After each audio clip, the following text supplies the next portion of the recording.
शुरुआत होती है और हमें एक बिल्डिंग को दिखाया जाता है जिस पर एक लड़का खड़ा था। उसकी हालत बहुत खराब होती है। ऐसा लग रहा था कि वो अभी भी होश होकर नीचे गिर जाएगा। जैसे ही वो नीचे गिरने वाला था, यहीं पर सीन कट होता है, जिसके बाद हमें एक प्रोफेसर दिखाई जाती है जो कि अपने स्टूडेंट्स को लेक्चर दे रही थी इंसोम्निया के बारे में, जो कि कैसी बीमारी है जिसमें इंसान 1 घंटे भी ठीक तरह से सो नहीं पाता। प्रोफेसर कहती है, मुझे भी पहले ये बीमारी थी, मैं भी ठीक तरह से सो नहीं पाती थी। यहीं पर कुछ और स्टूडेंट्स थे जो प्रोफेसर को बताते हैं कि हमें भी इंसोम्निया जैसी बीमारी है। तभी एक लड़की जिसका नाम जेन होता है, वो बताती है कि मुझे तो कभी कभी 3 दिन तक नींद नहीं आती। जेन के मॉम डैड नहीं थे, वो अपनी छोटी बहन और नानी के साथ रहती है। वो देर रात तक पढ़ती थी, बार बार अपने घर के दरवाजे के लॉक को चेक करना कि वो सही तरह से बंद है या नहीं। उसका एक छोटा सा रेस्टोरेंट भी था जिसके लिए 4 बजे से ही वो खाना बनाना शुरू कर दिया करती थी। अब जेन जो कि देर रात तक जागा करती थी,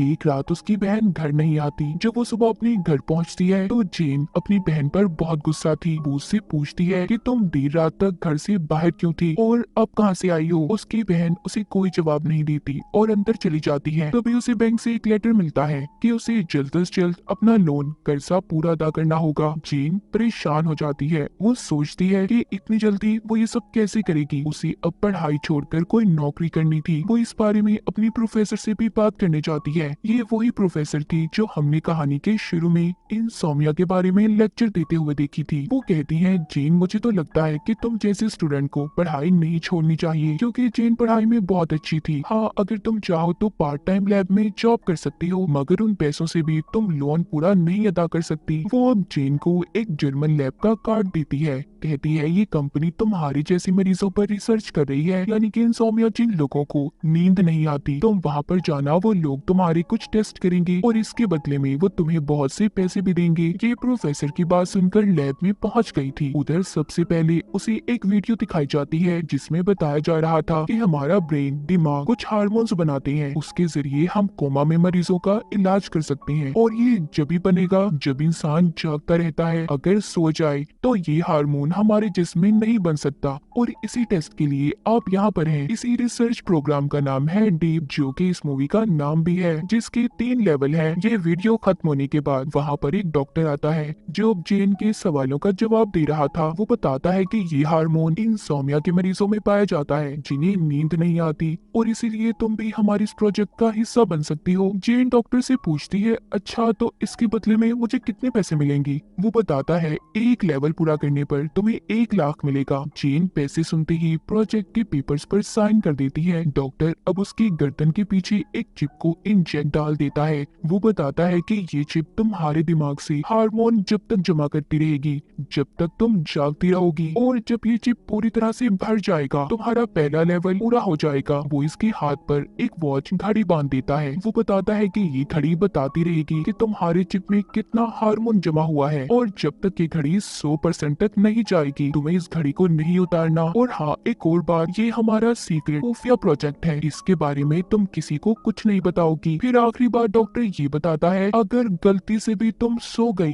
गलती से भी, याद रखना तुम्हारी घड़ी का अलार्म बजने लगेगा। तुम्हें 60 सेकंड के अंदर अंदर जागना होगा, वरना तुम्हारा हार्ट, दिल फट जाएगा और तुम मर भी सकती हो। जेन ये बात सुनकर कहती है, व्हाट, क्या ये बात आप मुझे अब बता रही है। डॉक्टर कहता है, डरो मत, ये चिप तुम्हें नींद आने से पहले ही जल्दी भर जाएगी। अब पहले दिन तो जेन को नींद नहीं आती, वो देर रात तक पढ़ाई करती है। उसकी घड़ी में हार्मोन्स का लेवल 39 से 40% तक बढ़ गया था। फिर वो अपनी नानी के कमरे में उन्हें देखने जाती है जहाँ पर वो नहीं थी। वो बेड के नीचे से कुछ ढूंढ रही थी। जेन अपनी नानी का अब मसाज करने लगती है। उसकी छोटी बहन रात को घर फिर से लेट आती है, जिसको जब वो डांट रही थी तो उसका फोन नीचे गिरकर टूट जाता है। इस बात पर उसकी छोटी बहन उससे गुस्सा होकर चली गई थी। अब आता है दूसरा दिन, जहाँ पर जेन अपने कॉलेज में बैठी कैंटीन पर खाना खा रही थी। तो इसके पास एक लड़का आकर बैठ जाता है। वो इसके हाथ पर घड़ी देखकर पूछता है, क्या तुम डीप प्रोजेक्ट में हो। तभी जेन ने अपने हाथ को छुपा लिया था। वो लड़का कहता है, डरो मत, मैं भी डीप में हूँ। यहाँ पर दिखाया जाता है इसका नाम विन था, जो अक्सर देर रात तक पार्टीज में मसरूफ रहा करता था। इसको भी इंसोम्निया था, इसे भी नींद नहीं आया करती थी। तभी वो वहाँ पर एक लड़की की तरफ इशारा करता है और कहता है, वो देखो, उसका नाम जिन है, वो भी हमारी तरह डीप के प्रोजेक्ट में शामिल है। जिन के बारे में दिखाया जाता है जो कि एक यूट्यूबर थी। उसे अपनी खूबसूरती से बहुत बहुत प्यार था, इसको भी नींद नहीं आया करती थी, वो भी डीप में पार्टिसिपेट कर रही थी। अब यहाँ पर आता है एक और लड़का जो विन का दोस्त था। ये एक गेमर होता है जो सारी रात भी गेम खेलकर थकता नहीं था, इसको भी नींद न आने की बीमारी थी। यहाँ पर अब ये चारों अपने बारे में एक दूसरे को बताते हैं। इनमें से विन का दोस्त कहता है कि अगर हम सो गए तो हमारी मौत हो सकती है। जेन कहती है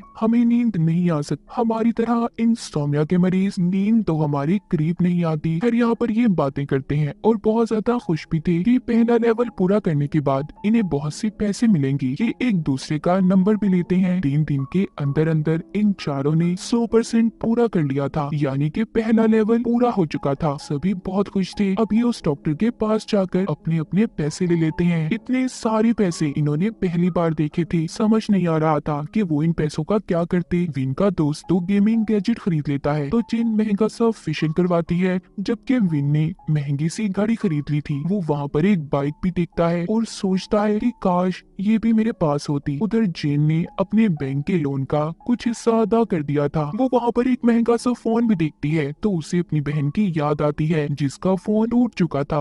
वो सोचती है कि काश इसे मैं ले सकती। ये चारों अपनी जरूरियात पूरी करके बहुत खुश थे। अब यहाँ पर जेन सबको बताती है कि जब से हमने पहले लेवल को पूरा किया है, पता नहीं मुझे क्यों ऐसा लगता है कि जैसे कोई हमारा पीछा कर रहा हो। विन कहता है हमें तो जागकर कुछ नहीं हुआ, मुझे लगता है तुम्हें जाग जाग कर सपने आने लगे हैं। जेन यहाँ पर सबसे पूछती है कि अगर हमें दूसरे लेवल के लिए बुलाया गया तो क्या तुम लोग जाओगे? वो कहते हैं हाँ ना, जरूर जाएंगे। इन्होंने जब इतने सारे पैसों को देखा तो इनके दिल में अब लालच आ गया था और इनकी जरूरियात भी बढ़ने लगी थी। ये अपना व्हाट्सएप ग्रुप भी बना लेते हैं, जिसके बाद जेन यहाँ से चली जाती है। विन जेन को पसंद करने लगा था। जेन अपने घर आ गई थी और अपनी बहन को भी नया फोन देती है, जिस पर वो बहुत खुश थी और पूछती है कि तुम्हारे पास इतने पैसे कहाँ से आए? जिस पर जेन उसको कहती है तुम्हें क्या लेना देना, तुम अपनी पढ़ाई पर तवज्जो दो बस। उधर हम विन को देखते हैं जिसने अपने घर की बेसमेंट में बहुत सारी अजीबोगरीब चीजों को रखा हुआ था। कुछ दिन पहले उसकी मॉम की मौत हो गई थी और अपने डैड से तो विन ठीक तरह से बात भी नहीं करता था। जेन की भी उसकी मॉम से लड़ाई हो जाती है। खैर अब ये चारों दोबारा से लैब में पहुंच गई थी और जाकर डॉक्टर से दूसरे लेवल के बारे में पूछते हैं, जिस पर वो बताता है कि दूसरा लेवल थोड़ा सा मुश्किल होने वाला है। हाँ, तुम्हें 5 दिन की नींद को खोना होगा। पहले तो सब सुनकर कहते हैं क्या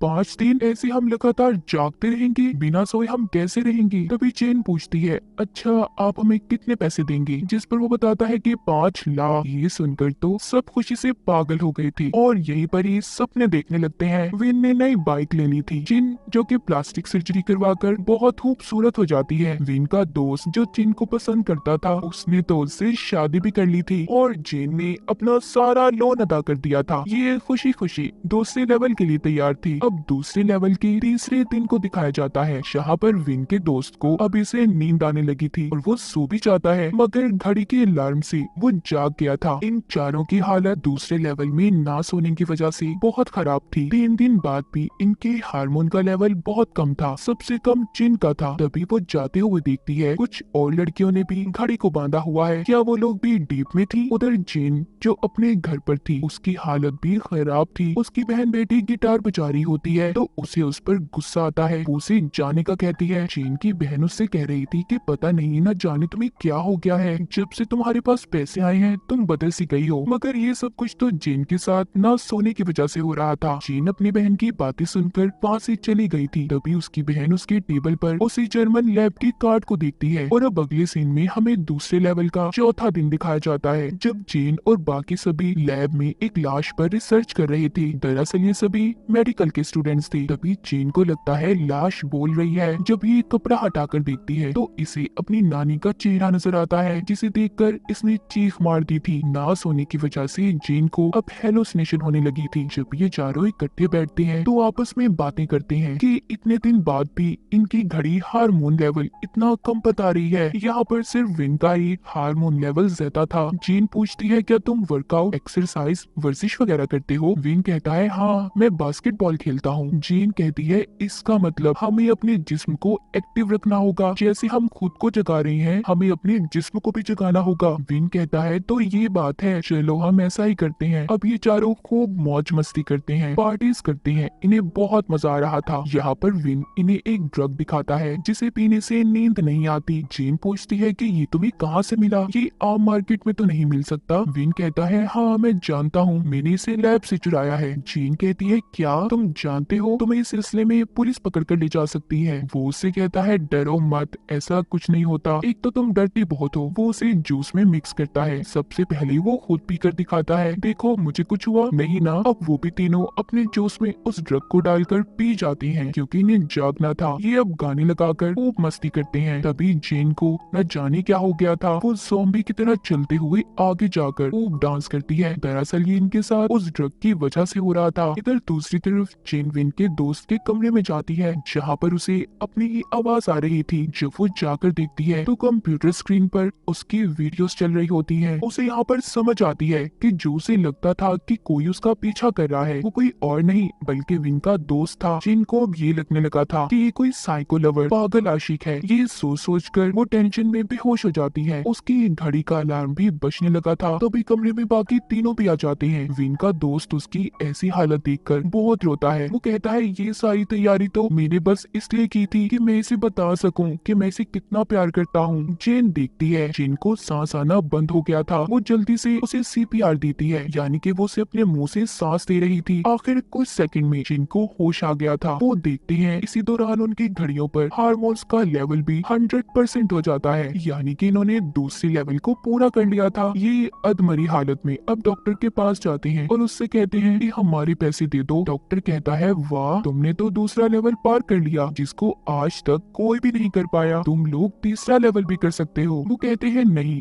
बस अब नहीं, हमें हमारे पैसे दे दो। फिर वो अपने पैसे लेकर वापस आ गए थे। सुबह को दिखाया जाता है चारों अपने अपने घरों में ऐसे सो रहे थे कि जैसे पता नहीं कितने वक्त बाद सोए हों। अपनी अपनी नींद पूरी करने के बाद वो कॉलेज जाते हैं। जेन की प्रोफेसर उससे कहती है कि तुम्हारी टेस्ट में बहुत कम नंबर्स आए हैं, हालांकि तुम एक अच्छे स्टूडेंट हो और पैसे कमाने के लिए जो कुछ भी तुम कर रही हो ठीक है, मगर अपनी पढ़ाई को इसके पीछे खराब मत करो। एक दफा पढ़ लो फिर जिंदगी में जो मर्जी करना। उधर जेन से विन का दोस्त माफी मांगता है, कहता है वो सब तो मैंने तुम्हें सिर्फ प्रपोज करने के लिए किया था। जेन कहती है देखो आइंदा के बाद मेरा पीछा मत करना, नहीं तो मैं पुलिस को बताऊंगी। इतना कहकर वो चली गई थी। उधर जेन के पास विन आता है जो उसे रात को कॉन्सर्ट में जाने का पूछता है, मगर जेन ने उसे साफ मना कर दिया था क्योंकि अब वो अपनी पढ़ाई पर ध्यान देना चाहती थी। एक दिन जेन देखती है कॉलेज में एक लड़की अचानक से मर जाती है। उसने हाथ पर घड़ी पहनी हुई थी, मतलब वो भी डीप प्रोजेक्ट का हिस्सा थी, मगर न जागने की वजह से उसकी मौत हो गई। एक दिन जेन की नानी को हार्ट अटैक आता है। उनको हॉस्पिटल में शिफ्ट किया गया था, मगर उनके इलाज के लिए कोई पैसा नहीं था क्योंकि सारे पैसे तो जेन ने जो भी जीते थे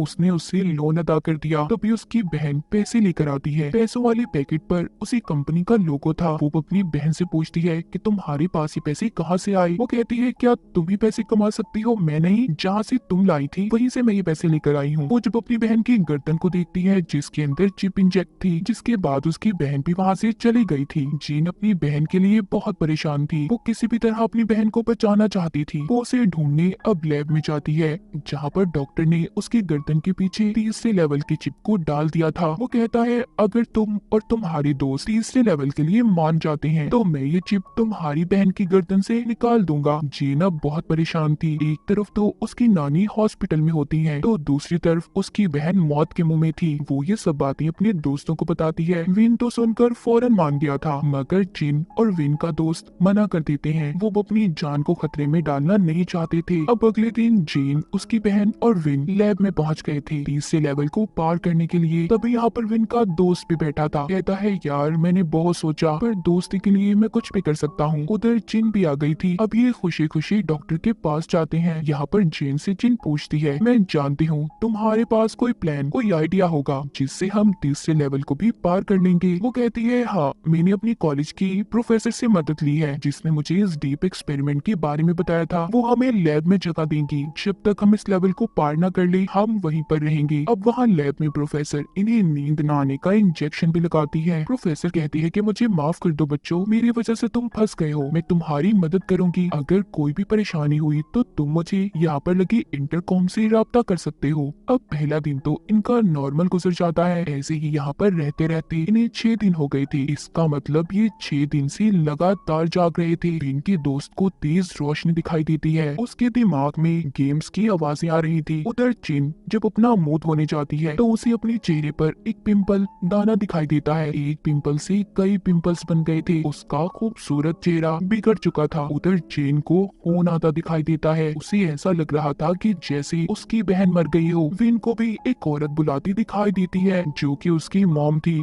जिनकी अब मौत हो चुकी थी। उधर जेन पिंपल को हटाने के लिए अपने चेहरे पर कट लगा देती है। पिंपल तो गायब हो गया था मगर कट अब उसके चेहरे पर आ चुका था। वो इसे देखकर बहुत ज्यादा दुखी थी और गुस्से में बाहर आकर जेन से लड़ने लगती है। कहती है गलती मेरी थी जो मैंने तुम्हारी बहन की खातिर अपनी जान को खतरे में डाल दिया। उसका साथ इस बात में विन का दोस्त भी देता है जो उसे पसंद किया करता था और इसी बात पर विन की लड़ाई हो गई थी। जेन अब जल्दी से प्रोफेसर को बुलाने की कोशिश करती है मगर वो नहीं आती। जब वो बाहर जाकर देखती है तो उधर बड़ी सी स्क्रीन पर बहुत से कैमरास में इन्हें देखा जा रहा था। इन पर नजर रखी जा रही थी। ये काम कोई और नहीं बल्कि प्रोफेसर ही कर रही थी। जेन ये सब कुछ देखकर काफी हैरान होती है कि उनके साथ ये सब कुछ प्रोफेसर कर रही है। वो वहाँ पर उसी डॉक्टर की तस्वीर को भी देखती है जो इन पर रिसर्च कर रहा था, जिसने इनकी गर्दन पर चिप को भी डाला था। असल में वो कोई डॉक्टर नहीं था बल्कि प्रोफेसर का साथी था जो उसकी इस काम में मदद कर रहा था। सब जानने के बाद जेन अपने दोस्तों के पास जाती है और उन्हें सब बताती है कि प्रोफेसर हमें इस्तेमाल कर रही है।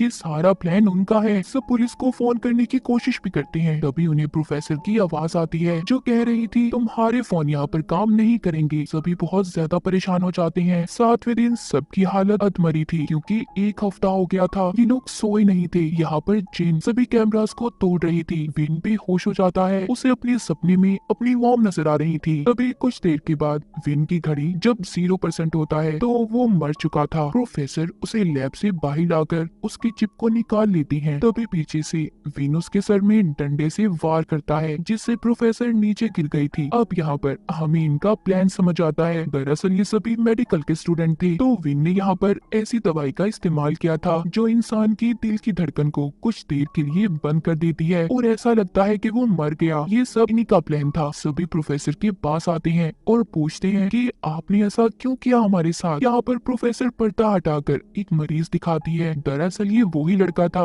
जो हमने कहानी के शुरू में देखा जो छत से कूदने वाला था। ये प्रोफेसर के साथ पढ़ा करता था और प्रोफेसर इस लड़के को पसंद करती थी। ये नींद न आने पर कोई रिसर्च कर रहा था। तभी इसी दौरान इसको मेंटल स्ट्रेस हुआ, दिमागी परेशानी कि छत से कूद गया और उस वक्त से ये कोमा में है। और मैंने जब से इंसोम्निया मरीजों के हार्मोन्स इसे देना शुरू किए तो इसकी हालत बेहतर हो गई। जेन को ये सुनकर गुस्सा आ गया था। वो कहती है क्या इसका मतलब है तुम इसे ठीक करने के लिए अपने स्टूडेंट्स की जान लोगी। वो कहती है हाँ, अगर तुम किसी से प्यार करती तो क्या करती। तभी वो बातों में लगाकर जेन को इंजेक्शन लगा देती है जिससे वो बेहोश हो गई थी। वो यहाँ पर विन के दोस्त को भी इंजेक्शन लगाने वाली थी मगर जेन ने उसे रोक लिया था। विन जेन को होश में लाने की कोशिश कर रहा था मगर उसकी घड़ी का लेवल 0 हो जाता है जिससे सबको ये लगता है कि वो मर गई। उसकी बहन बहुत रो रही थी। वो उसे याद करके जोर से उस पर मुक्का मारती है जिससे जेन होश में आ गई थी। कहानी के आखिर में हमें दिखाया जाता है सभी स्टूडेंट्स को बचा लिया गया था जो इस डीप प्रोजेक्ट का हिस्सा बने थे। विन की अपने डैड के साथ अच्छी दोस्ती हो गई थी। जेन भी अपनी बहन के साथ अपना छोटा सा रेस्टोरेंट चलाने लगी और अपनी नानी का भी ख्याल रखती है। विन और जेन करीब आ चुके थे। हर वक्त मैसेज पर बातें करने लगते हैं। जेन और विन का दोस्त भी अपनी जिंदगी में मसरूफ थे तो 8 घंटे सोने की आदत को डाल लें वरना क्या होगा ये तो आप देख ही चुके हैं। ना सोने से हमारी जिंदगी में क्या कुछ हो सकता है, इतना कुछ बदल सकता है। तो बेवजह तो हरगिज मत जागे। इस फिल्म की कहानी यहीं पर खत्म हो जाती है।